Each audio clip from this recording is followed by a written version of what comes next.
எல்லாருக்கும் வணக்கம். Cheese kitchen click பண்ணதுக்கு ரொம்ப நன்றி. இன்றைக்கி சீஸ் கிச்சன் சேனலில் வந்து பிரிஞ்சால் கிரேவி எப்படி செய்கிறதுன்னு தான் பார்க்க போகிறோம். இது வந்து பிரியாணிக்கு வந்து ஒரு சூப்பரான முஸ்லிம் ஸ்டைல் பிரிஞ்சால் கிரேவி. இது வந்து ரொம்ப ஈஸியாக செஞ்சிடலாம். இது எப்படி செய்கிறதுன்னு பார்க்குறதுக்கு முன்னாடி மறக்காம சீஸ் கிச்சனுக்கு சப்ஸ்கிரைப் பண்ணுங்கள், லைக் பண்ணுங்கள், உங்கள் நண்பர்களுக்கும் வீடியோ ஷேர் பண்ணி விடுங்க. இப்போ வாங்க வீடியோக்குள்ளே போகலாம்.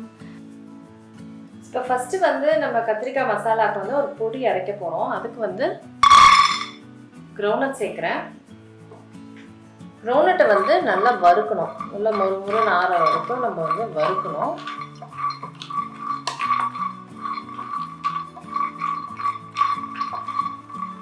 ஒரு 80% வந்து நல்லா வறுபட்டுருச்சு. இந்த ஸ்டேஜில் வந்து கொஞ்சோண்டு வெந்தயம் சேர்க்குறேன்.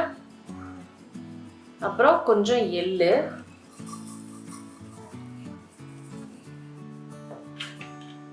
இதோட சேர்த்து ஃபர்தராக ஒன்றுமே வந்து வறுக்க போகிறேன்.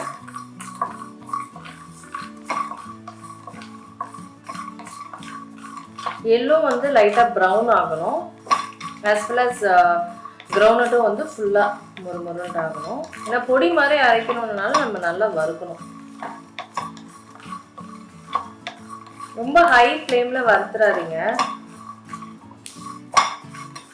நல்லா வறுபட்டுருச்சு. இப்போ வந்து இதை வந்து நம்ம பொடி பண்ணிக்கலாம்.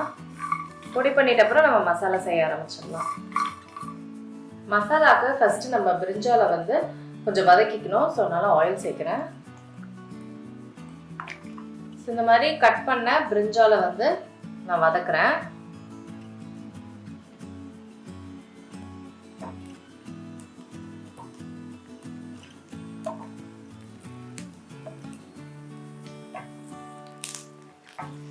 நல்ல ஆயிலில் வந்து நம்ம ஒரு 5 மினிட்ஸ்க்கு வந்து இதை வதக்கணும்.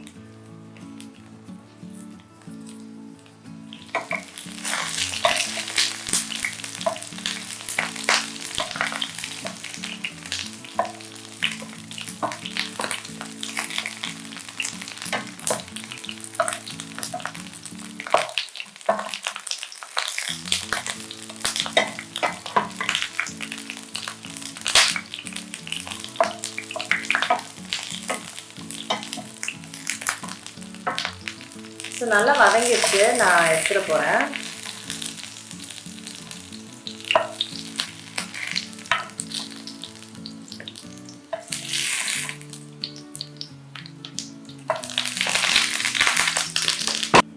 கடாயில் ஆயில் சேர்க்குறேன்.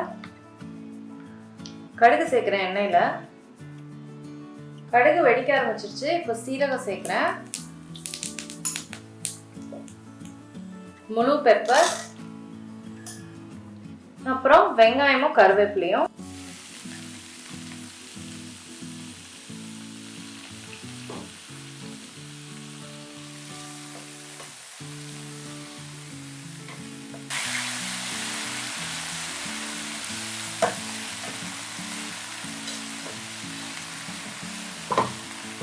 வெங்காயம் வந்து நல்ல ப்ரௌன் ஆகிற வரைக்கும் நம்ம வதக்கணும். இப்போ வெங்காயம் வந்து நல்லா வதங்கிடுச்சு. இப்போ வந்து இஞ்சி பூண்டு விழுது சேர்க்குறேன். அதுக்கப்புறம் பச்சை மிளகாய். இதை வந்து ஃபர்தராக இன்னும் ஒரு 2-3 மினிட்ஸ் குக் பண்ணோம்.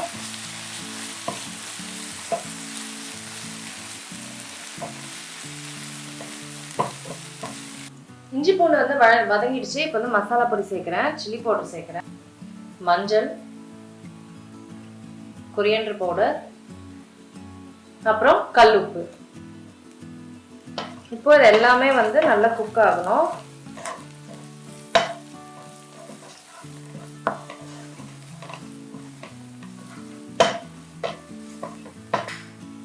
இதோட அப்படியே தக்காளியும் சேர்த்துக்கிறேன்.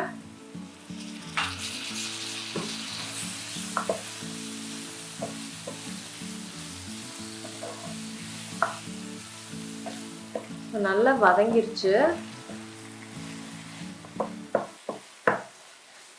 இதில் அந்த வதக்கின பிரிஞ்சால் சேர்த்துக்கிறேன்.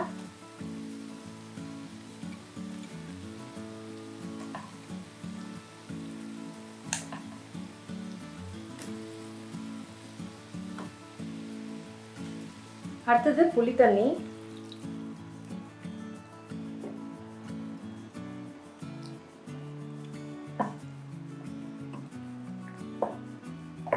இதை நல்லா மிக்ஸ் பண்ணிவிட்டு இதுலேயே வந்து இது நல்லா கொதிக்கணும். நல்லா மசாலாலாம் இறங்கணும், நல்லா கொதிக்கணும். 10 நிமிஷம் ஆயிடுச்சு. நல்லா குக் ஆகிட்டுருக்கு. எண்ணெய்லாம் பிரிஞ்சு வந்திருக்கு பாருங்கள். இப்போ வந்து நான் அரைச்சோம் பார்த்தீங்களா, அந்த பொடியை வந்து நான் சேர்க்குறேன்.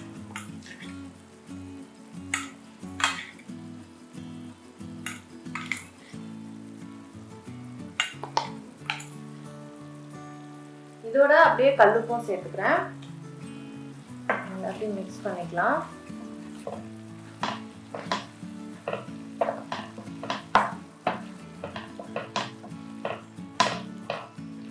இதோட இன்னும் கொஞ்சம் இந்த மிக்சியில் இருக்கிறதுலாம் கொஞ்சோண்டு வாட்டர் போட்டு சேர்த்துட்டு இதை வந்து ஃபர்தராக இன்னும் ஒரு